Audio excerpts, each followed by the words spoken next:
The Heritage Farm at Spring Valley was created to educate and enlighten visitors about what life was like when Schaumburg was a rural German farm community. With us today from the Schaumburg Park District, which runs the Heritage Farm, are Dave Brooks and Gene Schlinkman. Welcome to the show. Thank you, Mayor. Gene, tell me about yourself. Tell me a little about yourself and about your involvement with the Heritage Farm and in Spring Valley. Well, currently I am the Executive Director of the Schaumburg Park District. Okay. I've been with the Park District for 28 years. So at the time that the Heritage Farm was created, and even going back a little before that, before we were raising funds for it, I was the staff person responsible for the Schaumburg Park Foundation. So the Park Foundation really did a lot of the fundraising and cultivating to get the money together to be able to develop the farm. That's when you had pig races, right? We had the pig out. The Greater Schaumburg Pig Out. Yes, and that turned out not so much to be fundraising as more of awareness of the farm. And every year, as we got into it, we had to change the event a little bit because we had a little bit more piece of the farm to be able to add into the event and the activities that we offer. You had a barn raising too, didn't you? We had a barn raising, yes, and that was wonderful. I mean, how many times have you ever raised a barn? Never. So it was wonderful to be able to plan this event for a barn raising. We used pikes and things to put up the frames. And for suburbanites to participate in something like that. And that was great. That was really great. Dave, tell me about yourself here as far as Spring Valley is concerned and your involvement, and also with the Heritage Farm. Well, I'm the manager of conservation services. That's my title with the Schaumburg Park District. So I oversee all of Spring Valley, including the Nature Center, and the Heritage Farm project. I've been there since we got it going. Was there for the barn raising and all the pig outs. Was kind of a new venture for me because I'm a nature guy. I'm trained as a naturalist, so I'm not a farm boy at all. So I have learned a huge amount about farms and Schaumburg history. Was there to bring in the first staff who actually knew what they were doing because I wasn't going to be able to get this farm going, and the first arrival of the livestock, and have seen it just become this incredible cultural resource for the community, and not just for Schaumburg, because we get people from all over the northwest suburbs coming out there because it is so unique. What kind of livestock do you have over there? We have Belgian draft horses. June and Molly are their names. They do the work on the farm, or at least they do the work for show when we want to show people how work was done back then. We have dairy cattle. Right now there are.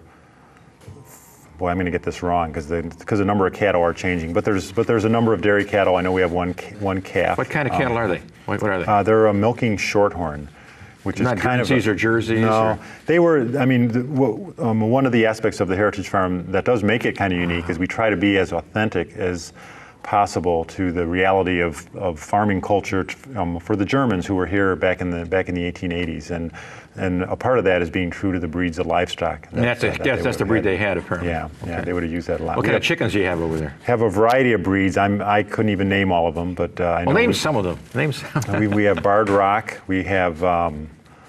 We used to have Rhode Island Red. I don't think we have any of those anymore. Those are the only ones that I can remember. Bandy roosters? No. Okay. I know we don't have those. You have pigs over there too, right? There are pigs. They're Berkshire hogs. That was one of the common breeds. Hogs for German families. That was their main source of meat for the year. In fact, our staff historians have researched that. Back then, each farm family. Basically, each member of each farm family consumed one hog per year. So that tells you how many pigs they would have on the farm. And what do you grow there besides livestock? You've got something else there too, don't you? The fields of meadows. We maintain crop fields and pastures more as a demonstration. We can't, we don't have enough land out there, and actually the land we do have, we devote primarily to the preservation of nature and restoring prairies, but we do have examples of the types of crops. They primarily were growing small grains, oats, some corn, flax, and that's actually something that's an aspect that does make the site unique too, because the Schaumburgers at that time were a little unique in that that all their neighbors and surrounding communities were starting to get into dairy farming and to cash crops in a big way to sell to Chicago. The Schaumburg farm community was a little more insular, and they just wanted to maintain their little piece of so they traded, they bartered then, didn't they? Yeah, with each other. So they kind of they wanted to sustain their community. They really weren't so much interested in trading to become rich at farming, which is kind of unique. So. Okay. Well, Gene, what kind of other programs do they have at the Heritage Farm besides, well, you had the pig out in the past, so what are some of the ones you have right now? We have the Autumn Harvest Festival, which is one of our larger events, and that's held in October. And it's an afternoon of activities that went on a farm. And there are things, for all ages to do. I know children can drill holes and pound pegs with a wooden mallet. We have demonstrations of cow milking, how that goes on. We have several others that involve the animals.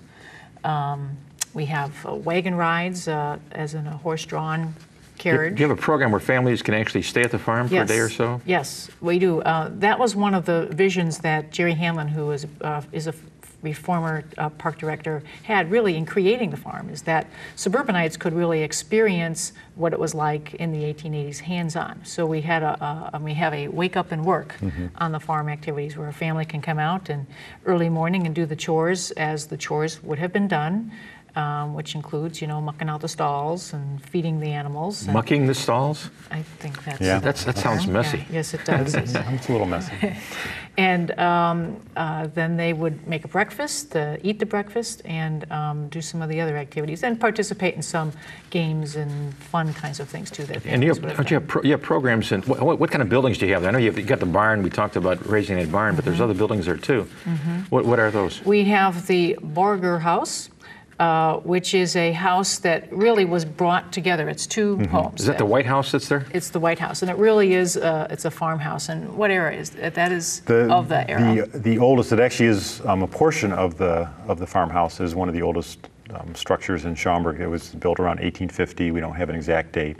And then the other half of it, which, as Gene said, the two were joined together to form one house, was probably built around 1860 or so. And then we're not sure when they were joined together, but the time period we represent is the 1880s. But, and that was a fairly common practice at the time, to join houses now together. Where's this farm located? How can people get to it?